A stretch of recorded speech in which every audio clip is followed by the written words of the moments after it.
Welcome to Genre Fiends. My name is Kyle Kitchemonia, And I'm David Kashane. and today we're looking at The Gate from 1987. Family-friendly horror film, I would say. Yeah. That's how I would, yeah. And a good family-friendly horror. It's not too kiddie, it's not too hardcore. It's perfect balance, this movie. Yeah, I'd agree with that. Yeah, for sure. Do we have a plot crunch? Yeah, we'll get us plot crunch here is when AI, that's her name? Al. Al, the heck. When Al, Christina Denton, and Glenn's Stephen Dorff parents, Deborah Grover and Scott Denton, leave town for the weekend, Al uses opportunity to throw a party while little brother Glenn and his friend Terry, played by Louis Tripp, decide to explore a hole left by a tree removal service in the backyard. When unexplainable phenomena begin occurring, Terry, with the help of his extensive heavy metal music collection, comes to the conclusion that he and Glenn have accidentally opened a gateway to hell. Yes. That's it. That's the it. gist. Yeah. So this movie takes place in the suburbs. Mm-hmm. Glenn comes home, but he can't find anyone. The TV's on. The TV comes on. The table has food. People have eaten it. Glenn goes to the backyard. He climbs the treehouse. The treehouse is suddenly struck, and it falls. But Glenn wakes up from a dream. Oh, yeah. A surreal dream. Then Glenn sees the tree getting torn down by some workers, leaving a giant hole in the ground. Glenn finds a geode, like a rock formation with crystals in it. Oh, yeah. That's something that would remind me of like a new age, middle aged woman. Yeah, inside yeah, her all house. those little shiny crystals. Yeah. Yeah, something you'd find in her shop, full of incense. And Yeah. Chakra, little tapestries on the wall. little witchcraft nature books. Yeah. Yeah. So later, Glenn and Terry, his metalhead friend, are checking out the hole. They hear stuff in the hole, like noises or whatever. Yeah. Yeah, they hear noises. Al, Glenn's sister, is throwing away a rocket, like a plastic rocket that you launch in your backyard. Then she goes with friends to the mall. Terry's collecting bugs, and Glenn is sad that he can't shoot rockets because without supervision, he needs his sister Al to shoot rockets because once he almost burned down the house. Oh, that was the reason? Yeah, well, he's like, there's a big, like, they cut to like a big black spot on the outside wall in the backyard. Oh, okay. Yeah. I thought there was some sort of like legal obligation with those rockets. Because like I missed that part. 18A, Yeah. adult supervision only. Yeah, I thought that's what it was. Like they might have read the package and they're like, "Oh, we need to do this with adult supervision. I can't do this." Yeah. Just real good kids, right down to the letter of law. Yeah. No, so the dad comes home and it's kind of if that there's a hole in the backyard because it's supposed to be covered. Mm-hmm. But Glenn and Terry were digging around in it. So later at dinner, Mom and Dad are going to be leaving on a trip. Al does not want a babysitter. So the parents agree that Al's going to watch the house and watch Glenn. Oh, okay. Glenn is getting ready for bed. His dad comes and sees him and they have a talk. Glenn's kind of scared about this story that Terry told him. Mm-hmm. Terry told him about this story about when they were building the house.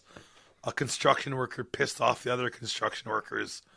So they killed him and buried him in the walls. Oh, that's where that came from. Yeah. I was wondering where that guy connected. Why that even appears? Yeah. Yeah, it's because that's a story that Terry made up to scare Glenn. And but it actually... Well, we'll get back there. to that Yeah, later. we'll get there. Yeah. So Glenn hears stuff in the walls. He gets freaked out.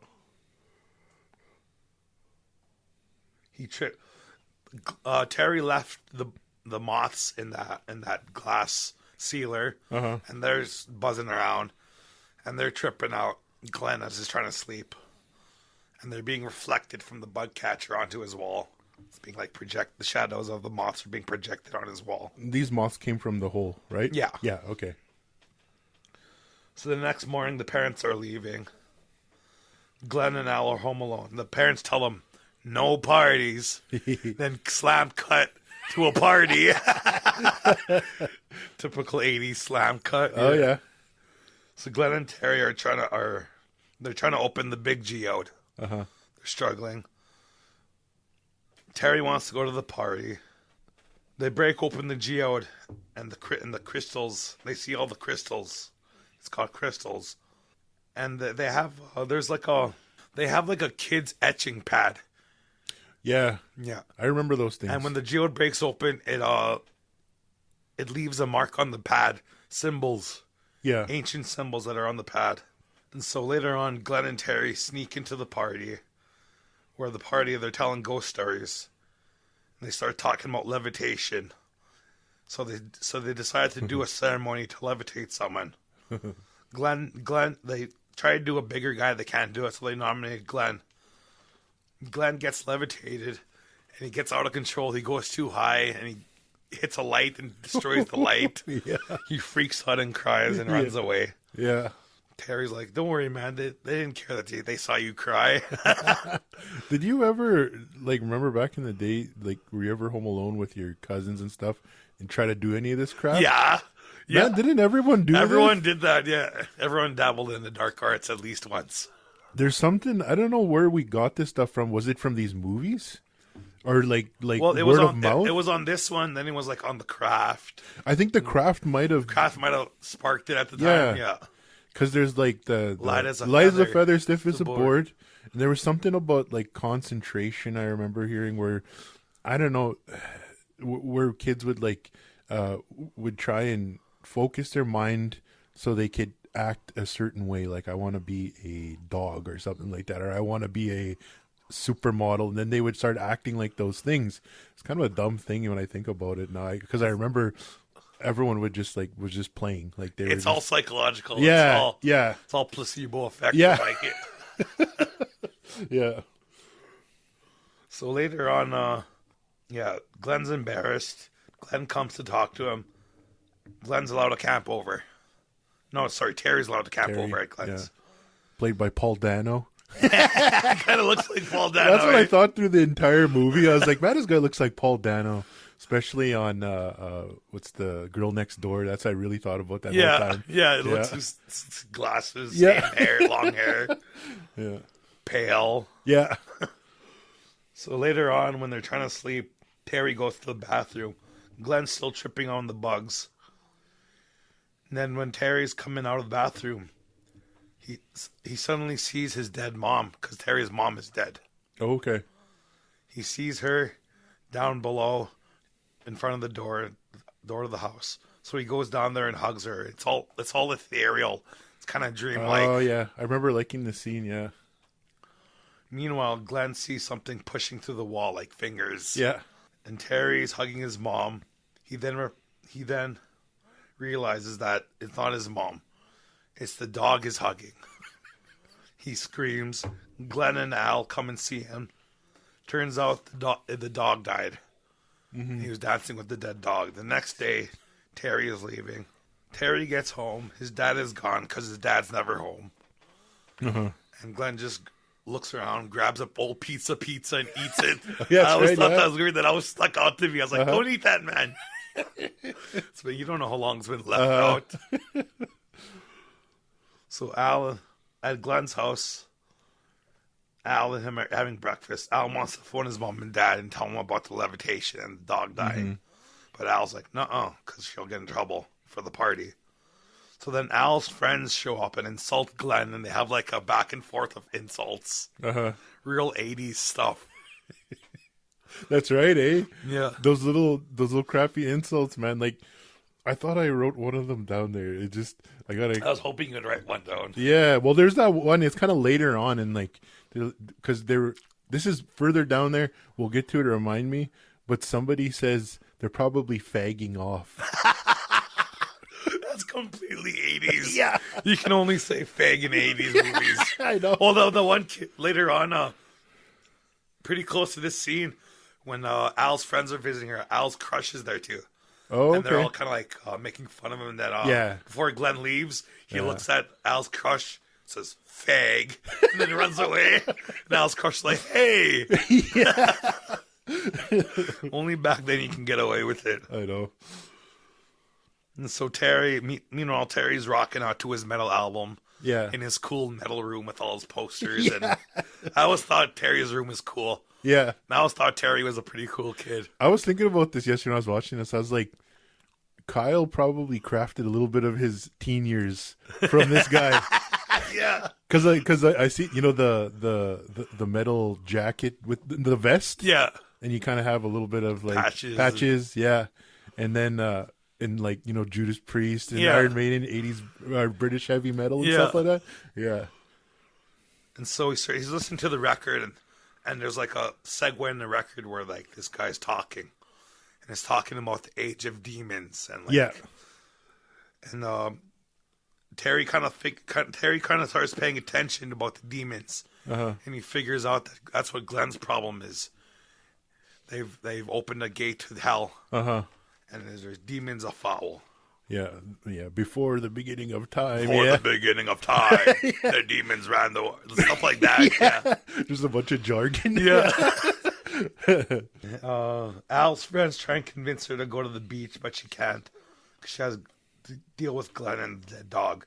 Glenn is weird because weird shit is happening. Yeah, I have that note. Glenn calls Al's crush a fag and runs off. Al's crush agrees to get rid of the dog to dispose of it. Oh yeah, I got a kick out of that when he was carrying that dog everywhere. Yeah, just the way it looked. Yeah, his little tail just flopping. It went on for a while. Yeah. So Glenn watches Al leave with her friends. Al is conflicted. She doesn't want to quite go. Glenn is sad. The bug zapper outside is acting weird again. Glenn notices fog coming out of the hole. Mm-hmm. Terry comes over again and accidentally scares Glenn and himself. It's like one of the scares where you pop open the door and someone's there and Those things used to always happen in the 80s. The hole outside is reopened over the night. They cover it up with boards, right, like with a gate. So Al's crush tries to get rid of the dog at the vet, but the vet's closed. Oh, okay. Yeah. Terry tells Glenn about the demons from his heavy metal records. He said the band that made the record got the lyrics from old demon passages, like legit demon passages. Yeah. And after the record, they died in an airplane crash. Yeah. Glenn doesn't believe Terry. Terry said they opened the gate. Then later on, Al's crush comes over to the house. He doesn't know where to get rid of the dog. And before this, Terry says that in order for the gate to be fully open, they need a sacrifice. So then Al's crush dumps the dog in the hole. Oh, okay. And that's the sacrifice. Okay. That's what opens the doors up more. Yeah. It's just a little tiny backtrack there. The little funny thing I kind of found. So, what's the kid's name again? Glenn? Yeah. Glenn was looking through that album artwork, right? The whatever it is. And he's looking at all those symbols and everything in the images of. I don't know if this happened yet, or is it gonna happen? It's happening right now. Oh, right now. Right now, yeah. So he's looking through there. Are you gonna read that? Right here, yeah. Okay, go ahead. Yeah. Glenn plays. Terry plays Glenn the record backwards. Yeah. And they look at the album sleeve and yeah. When he was looking at that, Glenn was looking at it, and he was just all kind of mystified by it. Yeah. Then it gets to the one part, and it has a picture of all the guys, and they're like, oh, they need a sacrifice or something like that, and everything looks so serious and like esoteric. But when you get to that one picture of all those bandmates, they all just look really campy in their faces. Yeah. And they're like, Figured to be more legit looking. Yeah.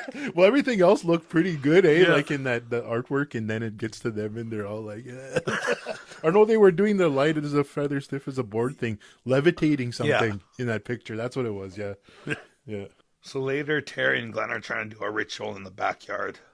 Then Al shows up, and Glenn and Terry try to explain to her, but she doesn't believe them. And then they look underneath the boards, and all of a sudden the hole is gone. Their ritual, I guess, worked. So Al, when she came back, she bought Glenn a new rocket to launch. Oh, okay. And I think, yeah, Terry explains that the demons needed a sacrifice for it to completely open. And you can only stop it with pure love. Oh, okay. I missed that. Pure detail. love. Pure love stops it. Yeah. So they launched the rocket and they're happy. Glenn is happy. He has a sister. And later on in the evening, Al's friends show up. The two twins or whatever. Mm-hmm. Kind of airheads. Glenn is annoyed. Glenn and Terry are digging around the closet. Terry finds a shotgun. Glenn tells Terry to put it away, quit playing around with it. Glenn finds another old rocket called the Thunderbolt. Al's friends come and make fun of Glenn. They're just always at odds. Yeah.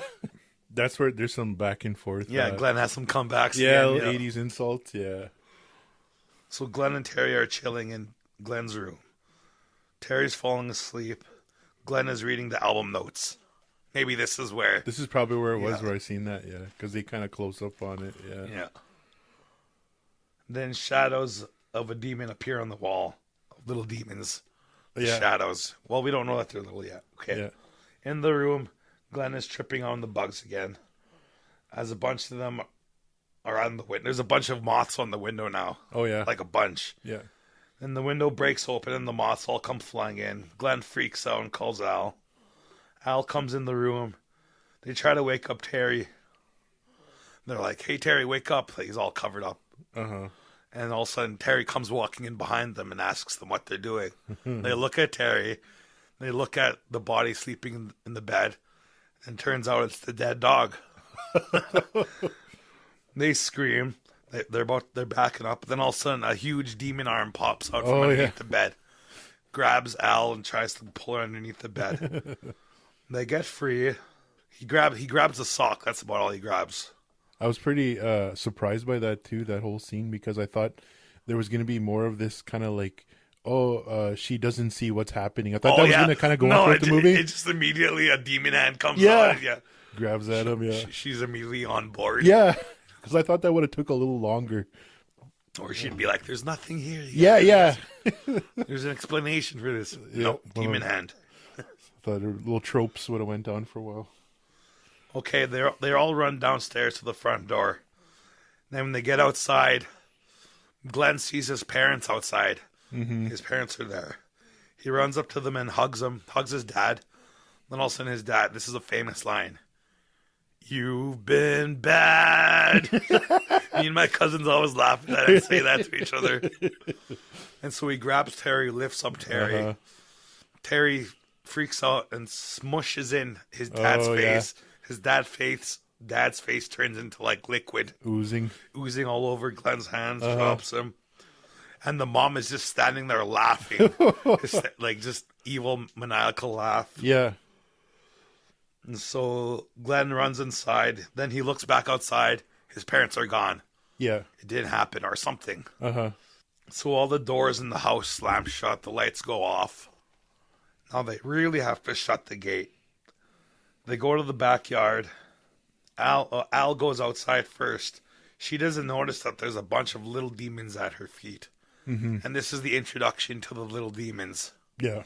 And it's the coolest effect ever. These things look real. I know. They shoot them like they shot them like they shoot forced perspectives. Yeah. They shoot like really good opticals that look good. And they shoot like they filmed like man-sized demons. Yeah. And created sets that were big. Yeah. Like the miniature sets, they made them big. So that's how they photographed. Okay. That's how they shot the little demons. Kind of figured that it was really well done, man. Yeah, it's really seamless. Like, yeah.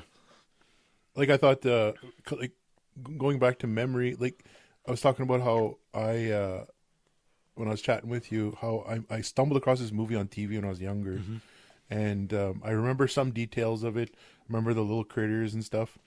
And but in my memory, they were like stop motion or something like that. Yeah. Some of them are stop motion. Right. Yeah. But it's a lot better than I remember anyways. Yeah.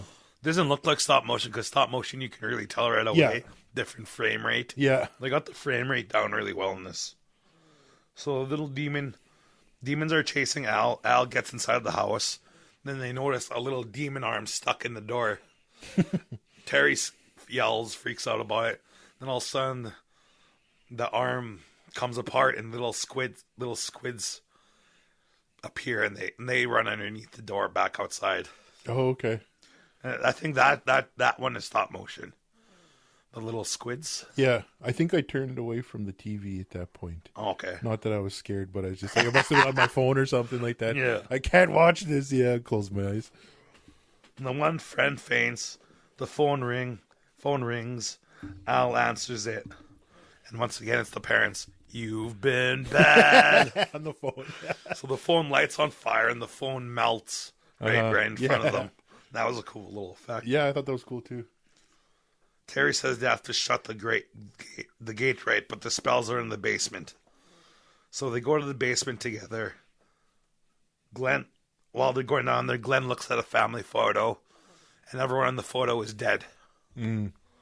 Oh, okay, yeah. I remember seeing this now. Little tidbit there. And they find the record sleeve for the heavy metal album, but it lights on fire. It burns itself. And Glenn has an idea to use the Bible. Oh, yeah. And back outside with the Bible, they go to shut the gate. The friends back out. There's a scene out Wilson. They find the Bible and what do we read? And the two girls are like, well, we'll read it or we'll find something. We went to Bible school. Sunday school. Yeah, we went to Sunday school. Yeah, I remember that, yeah. So the gate is glowing. Terry reads the Bible. The boards break away. The dust flies out of the hole. It appears to work, but Terry the reading of the Bible appears to work, but Terry falls down the hole. I really like that shot of him going down into the hole. It looks good. It like follows him and the background's like flying by him. Yeah. And then when he's down there, Terry finds some more little demons. Yeah. He sees it at first. He doesn't know what to think of it. Till it starts trying to bite him. And he slaps it away. Wasn't he trying to be like real friends with one another? He's like trying to reach out his hand or something. I don't know. It bites him. He slaps it away. Then more demons come out to attack him. And he basically has to crawl up the hole. But these demons are all there's 6 of them and they're all grabbing his leg. I don't know how they did this effect of the demons grabbing his leg. I don't know if they shot regular sized guys and made a giant leg. Oh. I don't know how. Whatever it is. That'd be something to see. Some good. It'd be cool to see some set photos or some behind the scenes stuff. So Terry struggles to crawl up the hole. Glenn's still reading the Bible. And the hole's starting to seal. And Terry's like, stop reading it. No, I'm not out. Yeah. So Terry finally gets out. Terry reads the Bible, but gets frustrated and shit and throws the Bible into the hole. The hole explodes. Then all of a sudden the hole is sealed. Yeah. They think they shut the gate. So they go back to the house. They get startled by the girls again. One of those gigs where you open up the door. Yeah. They never work, those scares. No. The front door opens and then Al's crush is there. Al gets mad because the twins say they wanted to surprise her. So Al kicks everyone out of the house except for Terry and Glenn. And later in the room, Glenn checks under his bed. The bed's clear. There's no demons under there. And Terry and Glenn are checking out the geode, watching TV. But then all of a sudden, a body pops out of the wall. Oh, that dead construction worker. Yeah. Terry walks up to it. And all of a sudden, the zombie comes alive. Yeah, the zombie comes alive, pops up, grabs Terry, and walks back into the wall. And the wall seals up behind him. Glenn freaks out, goes to see Al, and the house has weird symbols all over the walls. Oh, yeah, they're all written in red and stuff or something. Yeah. I was really trying to figure out where the heck the whole relevance of that zombie was like. Yeah. But I missed that little story that he told. That story, Terry tells, Yeah. And so Al's in her room, then all of a sudden she sees the zombie behind her in the mirror. She looks behind, he's not there. She looks back in the mirror and she sees the zombie in the mirror. It breaks out of the mirror, and then Al throws a stereo at it. He backs up, and the zombie all of a sudden falls, and when he falls, 10 demons appear Yeah, he like splits into them. Explodes out with them. Yeah, that's that's probably my favorite effect shot in the whole movie. Uh-huh. So the demons are in the room. Al and Glenn get out of the room. They lock the door.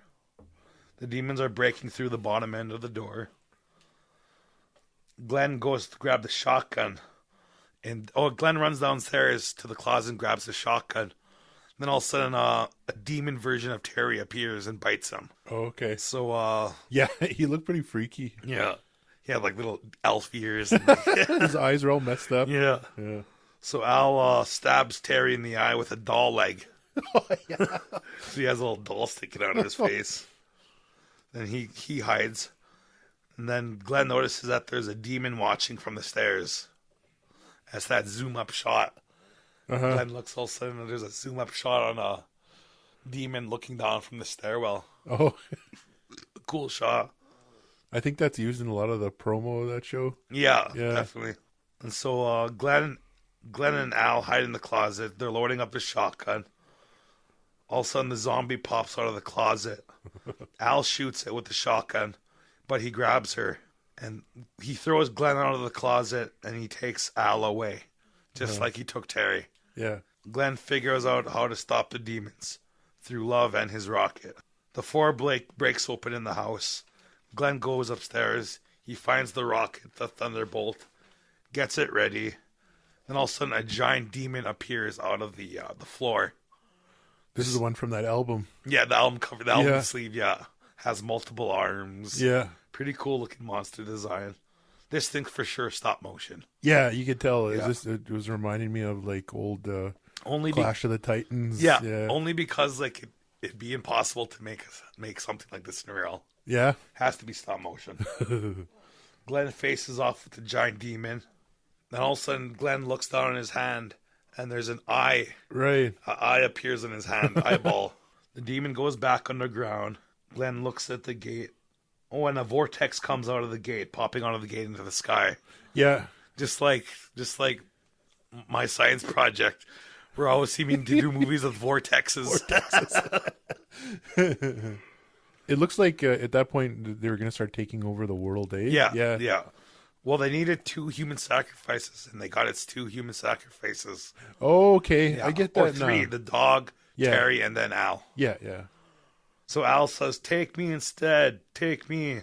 Then Glenn stabs his hand, stabs the eyeball, and crawls under the bed and finds the rocket. Again, Glenn gets to the ground floor with the rocket. Glenn preps the rocket, but it needs batteries.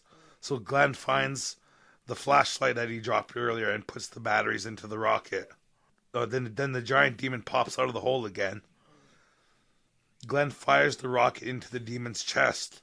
The demon picks up Glenn but drops him and explodes.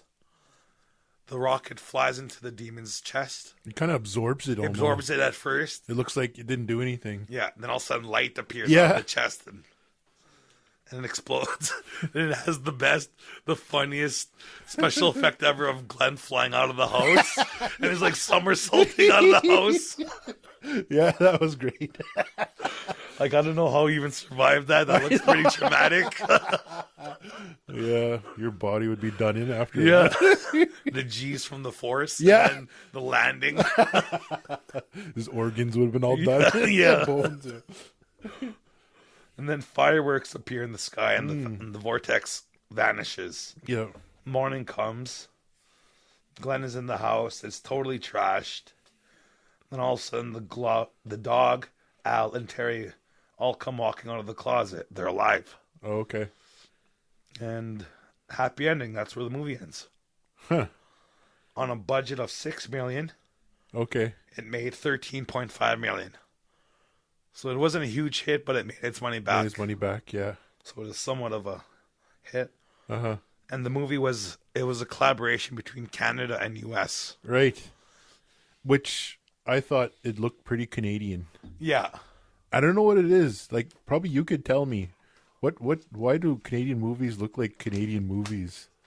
Or Canadian productions? Like, I don't know. I don't know, actually.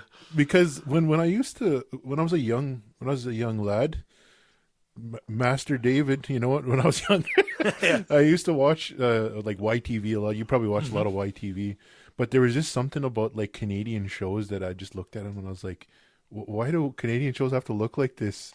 How come they can't look like good American movies? Yeah.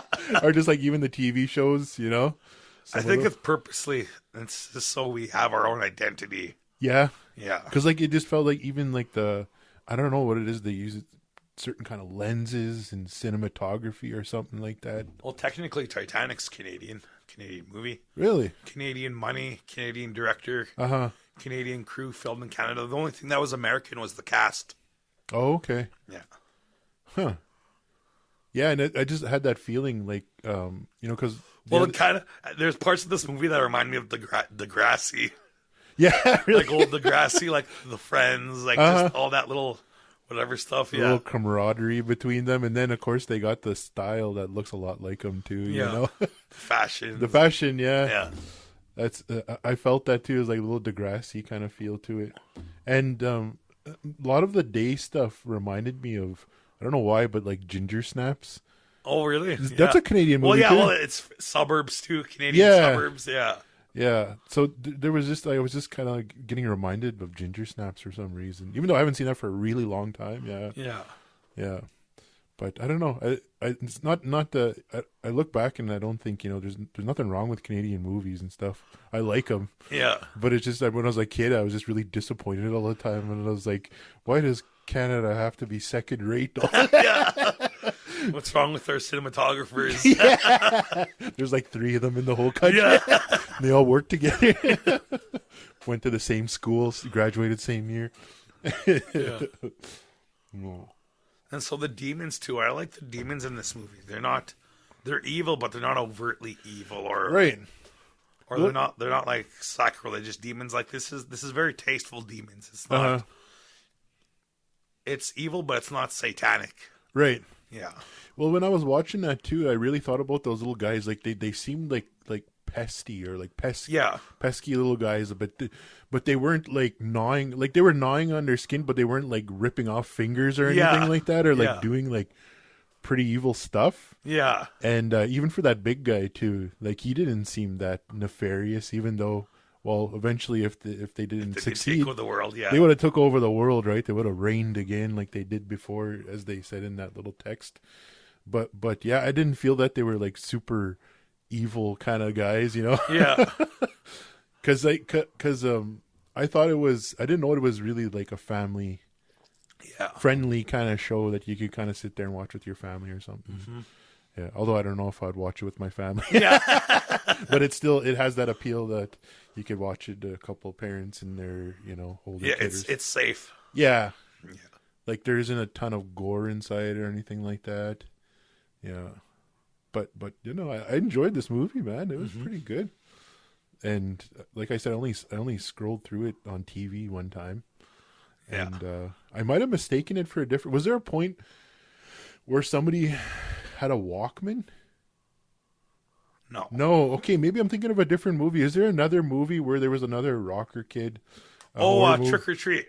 Is that what it Maybe. is? There's Trick or Treat where the heavy metal kid has like if he plays this record or like a Walkman or a old vinyl, it'll like the evil will come out. 'Cause Yeah. There's an evil rock star who put his soul into the music. There's one scene, I'm pretty sure, in that movie, if they were thinking of the same one, where he's sitting in the back seat of a car and he's like kind of like laid back and like listening to it. And you're saying, so if he keeps playing this song or the whole album or whatever, it will eventually release. Like, Yeah. yeah. That might be the movie you're thinking of. Maybe I'm thinking of that one.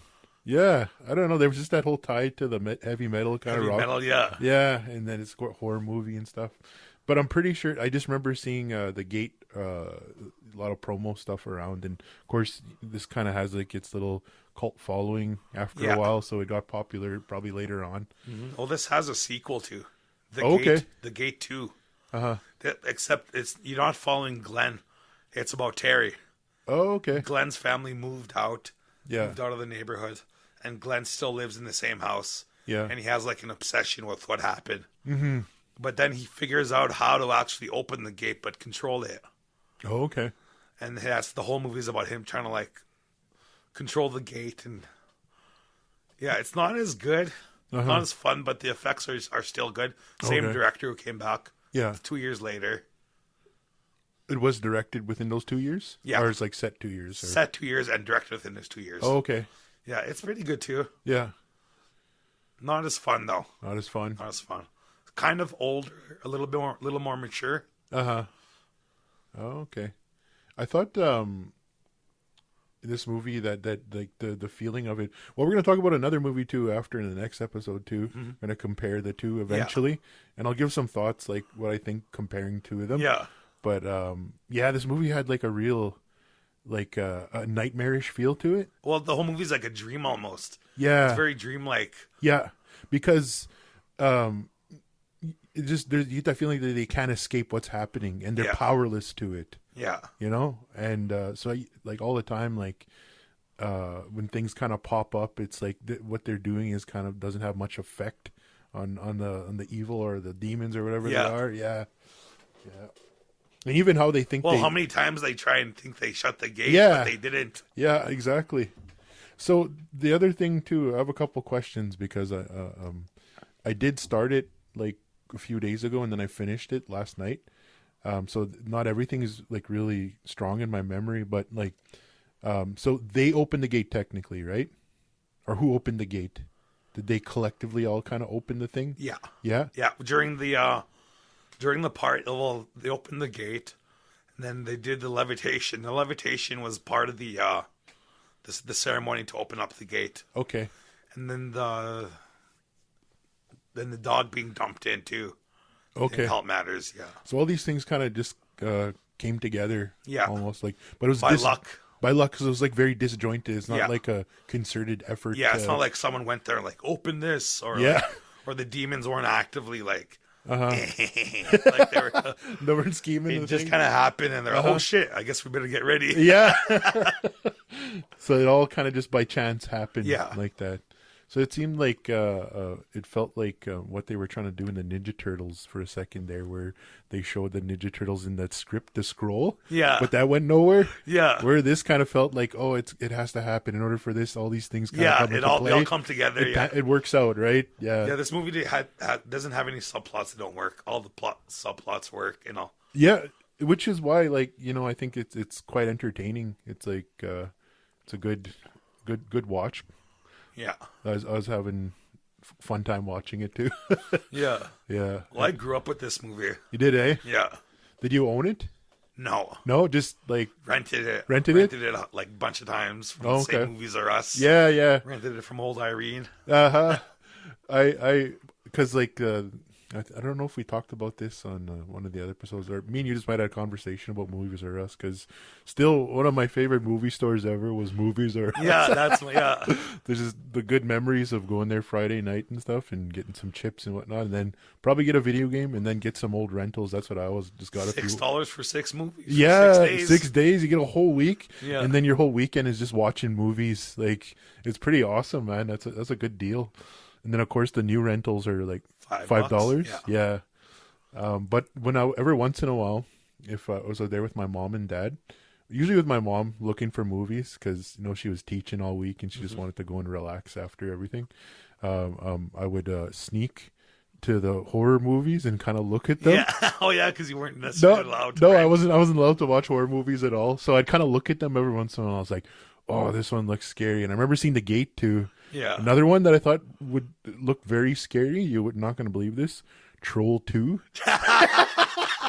Why?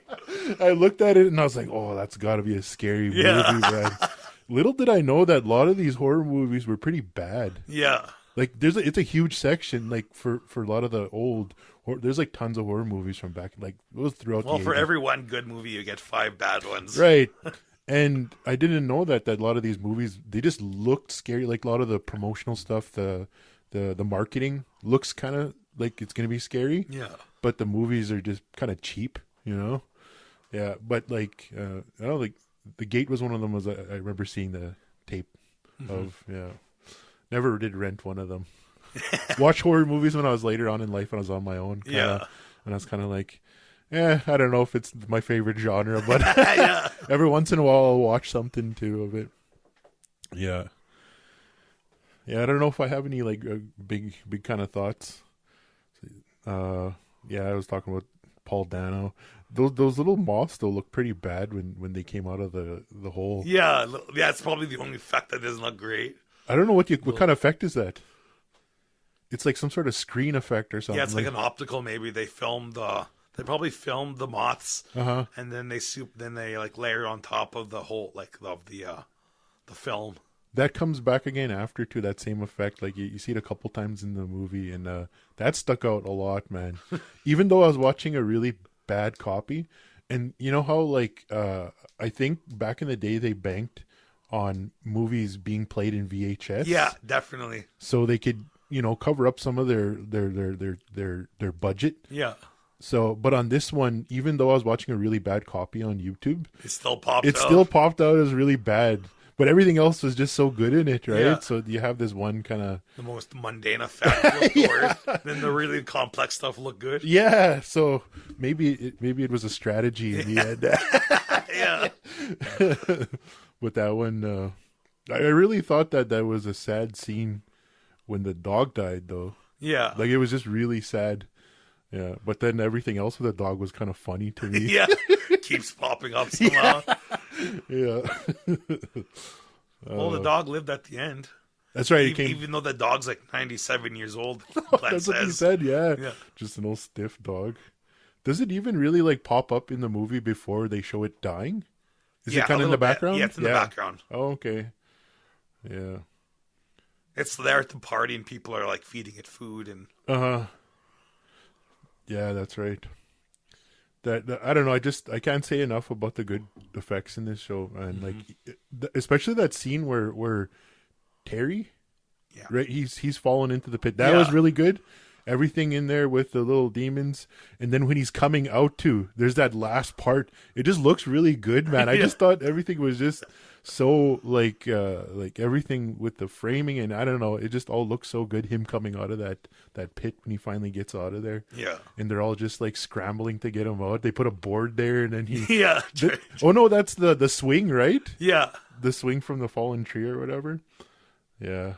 And then like you could just see throughout the whole movie too that they just tried so much different things to try end this thing, right? Yeah. Like they were trying to play the record backwards, right? And that didn't quite work. And then they tried the Bible. Yeah. And it seemed like it worked after like and it seemed like it was working while they were reading it off, and then they threw it in and it seemed like it closed it up. But you even see one more little thing that somebody tried inside the movie. Those girls, they were wearing garlic around their neck. It was like that's with vampires and stuff, right? Yeah. So they were just like all trying everything, and anything. And but that kind of leads me to the end. So they said that pure love is what closes the gate. Yeah. So what was pure love inside there? The rocket, because he used to shoot it off with his sister. Okay. So the rocket symbolized love, like family love. And so that's what he shot into him, was love. Oh, okay. Because I like that little scene too where he was kind of maybe coming to that realization. Yeah. And he was just kind of like, he was almost giving up. Yeah. Is what it felt like. And he was going to start, I don't know if he was crying or what. Yeah, he was. He was crying, eh? Yeah, it was pretty emotional scene anyways. Then he realizes that little rocket or whatever. Yeah. So that was pretty cool. I like that. Yeah. And I wonder what would happen if he didn't have a rocket. How was he going to exuberate pure love? There had to be some other random little memory or MacGuffin or something. I'm glad it was the rocket, though. No, it was cool because that tied together really well. Just the way it got absorbed into that thing. Yeah. There's all this like back and forth of just like, oh, we think we succeeded. Oh, no, we didn't. Oh, we think we succeeded. No. Right up to that rocket at the very end, and then it finally works out. Yeah. And then there was a part where they were just like, oh, we're going to go sleep. You guys should go to get some sleep. It's going to be dawn soon or whatever. Yeah. And they're like, oh, after what happened? I don't think watch TV. Yeah, I'm not going to sleep for a week. And what do they go watch downstairs? They go watch horror movies. Yeah. That's something I would do probably. Yeah, I can't sleep. Go watch some horror movies. So Night of the Living Dead. Yeah. Something like that, yeah. But yeah, that was, I think that was the last kind of thing I got to say about the movie. Okay, so So that was The Gate, Yeah. 1987. Mm-hmm. See, I don't think I wrote down its budget. I think you said 6 million. Yeah, 6 million, made 13.5 million. Uh-huh. Enough to make the sequel, but the sequel I don't think was a success, so they never did that. So there's no The Gate 3. No. How then, like, hey, one last How question. would they remake it? How would they remake The Gate these days? CGI? Probably. Although CGI is kind of on the decline now. But, yeah, they'd do CGI on a lot of that stuff. I don't know if it would be as fun to watch. No, it wouldn't. The charm wouldn't. No, and it's just like they would kind of do a little too. They would go a little too dark with it. Yeah, they would. Because that's how like everywhere they would rate it R8 and like the trajectory today is like make it really dark. Yeah, now, and it's kind of it takes the fun out of it. Yeah, I think that's what they would do if they were today. Yeah. All right. Well, my name is Kyle Ketchimonia. David Kashane. And this was Genre Fiends. Thank you for listening. See ya.